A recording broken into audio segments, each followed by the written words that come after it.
je m'appelle Aïssata Anne, j'ai 38 ans et je suis mère de famille de 5 enfants. Je vis en France, je suis née en France, mais je suis originaire de Tilène, qui fait partie du département de Matam, dans la région du Fleuve. Et donc voilà, je suis une grande militante associative depuis une vingtaine d'années et je m'implique essentiellement dans les projets de co-développement et d'accompagnement de projets des jeunes dans la solidarité. D'accord. Vous êtes là au nom de l'association Running for Africa qui s'appelait auparavant Running for Tilène. Est-ce que vous pouvez nous expliquer la genèse, comment vous êtes arrivé de Running for Tilène à Running for Africa? Alors, en fait, nous avons une association qui s'appelle TAD, Tilène Action Développement, qui est implantée un peu partout dans le monde. C'est une association de nos parents qui ont jugé nécessaire de se constituer en association pour apporter un soutien social au niveau de leur commune d'origine, c'est-à-dire Tilène. En 2016, il y a eu une première manifestation qui s'est faite à Diamniadio, c'est le marathon de FH, sur lequel un membre actif de TAD, qui s'appelle Abou Bokoum, qui est un amoureux du sport, un amoureux du marathon, et qui a décidé de participer à cet événement. Donc on s'était dit que ce serait intéressant de courir, mais ce serait encore plus intéressant d'allier le sport à un projet de développement.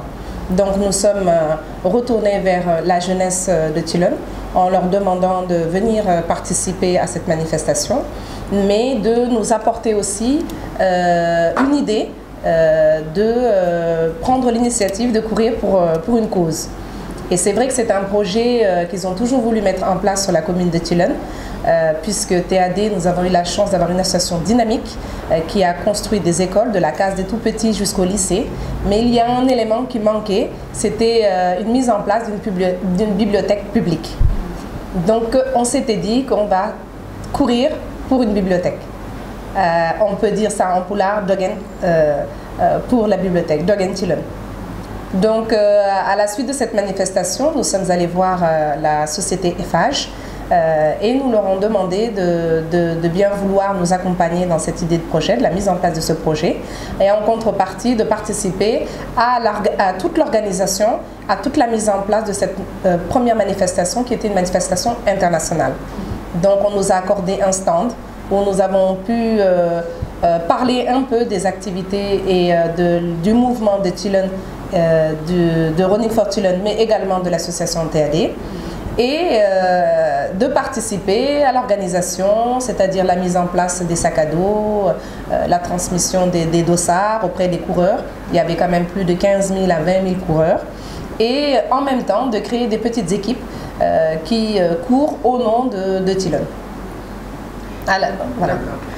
Vous avez parlé tout à l'heure d'une bibliothèque. Est-ce que ça existe physiquement aujourd'hui, la bibliothèque? Alors oui, c'est vrai qu'à l'issue de ce marathon, nous sommes rentrés tous dans nos localités et nous avons décidé de chercher des fonds pour réaliser ce projet.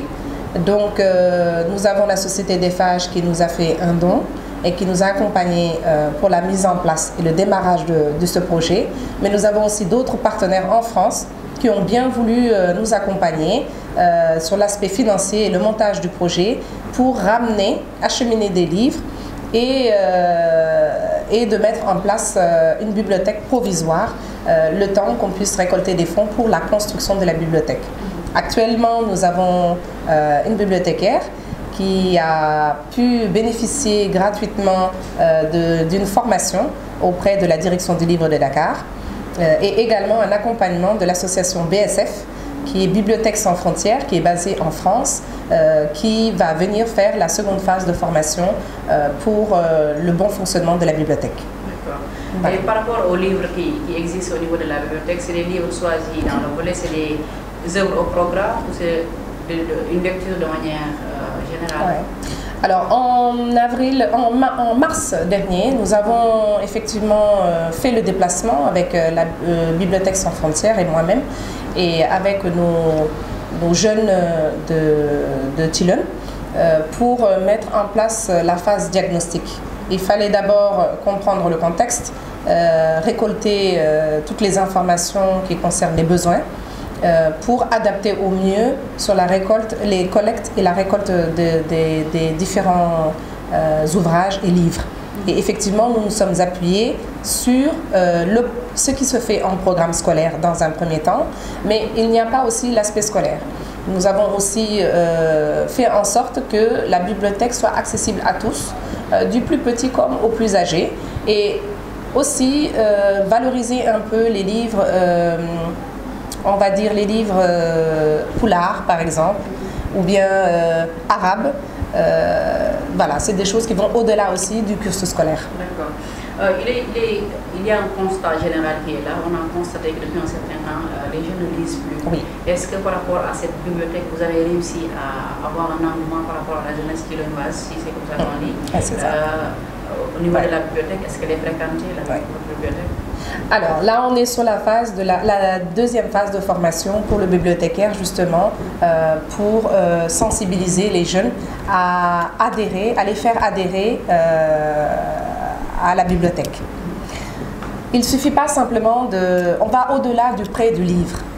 Ce qui nous intéresse, avoir un espace, de créer justement un espace d'échange avec cette jeunesse, autour effectivement comme prétexte du livre, mais c'est de les amener aussi à débattre sur des sujets qui sont importants pour le développement de leur localité d'origine, c'est-à-dire Tulun. Donc effectivement, non seulement on leur met à disposition des livres, mais on y a mis des tables, des chaises, on a essayé de créer un environnement qui leur permette de venir, de s'asseoir autour d'une table et de créer des animations. Les animations autour des débats thématiques, ce que c'est qu'un jeune au jour d'aujourd'hui, quelles sont les choses qu'on pourrait mettre en place comme animation pour sensibiliser les jeunes autour de la lecture, l'importance aussi d'aller à l'école et également de pouvoir avoir un espace de rencontre entre toute cette jeunesse pour se soutenir sur, par exemple, leur cursus scolaire et l'accompagnement aussi dans leur réussite.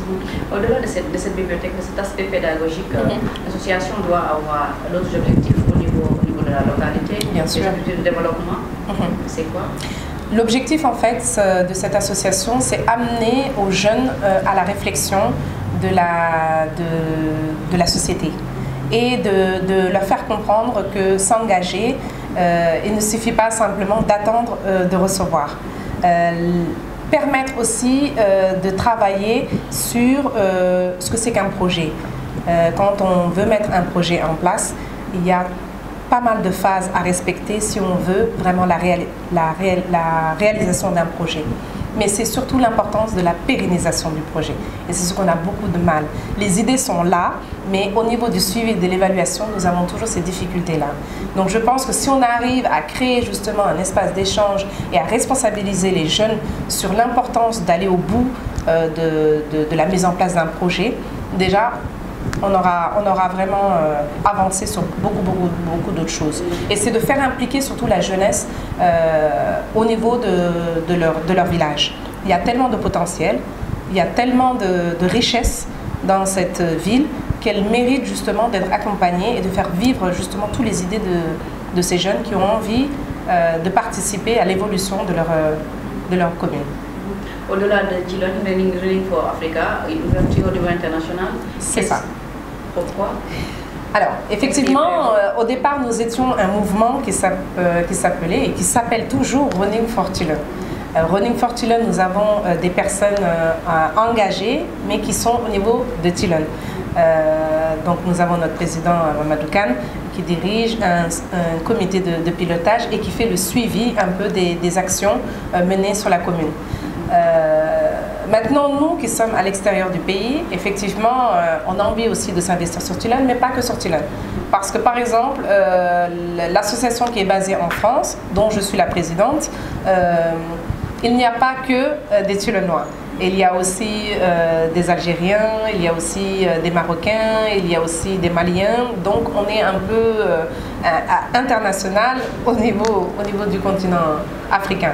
Donc on s'est dit qu'on va aller au-delà aussi du développement d'une seule commune. Pourquoi pas s'ouvrir dans la région de Matam dans le département, mais pourquoi pas aussi au niveau de tout le pays du Sénégal, mais aussi dans le continent africain si nous avons des jeunes qui ont envie de porter des idées comme nous mettons en place. Donc voilà pourquoi nous nous appelons au jour d'aujourd'hui Running for Africa. Vous avez tantôt parlé d'un festival qui va se tenir dans les mois à venir. Est-ce que vous pouvez nous parler de cet événement? C'est ça, donc il y a un festival, c'est un festival qui existe depuis 1998. L'objectif de ce festival, c'était de permettre justement de tous les Thilonnois de se rencontrer dans un moment festif pour promouvoir toute la culture thilonnoise, mais également de montrer un peu les réalisations que cette association a mis en place, mais également de travailler sur des perspectives pour le développement de cette commune. Et là, nous en sommes à notre, je crois, à notre 11e édition. Et cette thématique, elle sera sur l'environnement. Donc nous avons un autre mouvement qui s'appelle Thilonville Verte, qui se bat pour reboiser toute la ville de Thilon, mais qui va faire aussi pas mal d'actions autour de l'environnement et de la propreté, de l'hygiène dans cette commune. Donc c'est vraiment un événement au niveau international puisque toutes les associations implantées au niveau international seront réunies dans ce cadre-là, qui aura lieu au mois de décembre prochain, Inch'Allah. D'accord. Un dernier mot, un message à lancer? Eh bien, le mot est adressé à la jeunesse. Je pense que sans la jeunesse, on ne peut aller nulle part. Il faut absolument que nous nous impliquions dans les événements, dans le développement pour améliorer les cadres de vie de nos familles que nous avons laissées justement à Thilon. Donc je remercie aussi tout le comité de Running for Thilon qui est basé à Thilon, qui font un travail formidable. Je remercie aussi les personnes à l'extérieur du pays, donc Running for Africa, mais également ceux qui sont au Canada, Idrissa Diallo, et puis également Bintou Dia qui est au Maroc actuellement, qui est notre coordinatrice au niveau de Dakar. Et éventuellement, je remercie TAD Monde, TAD Dakar et Thilon, et également TAD France.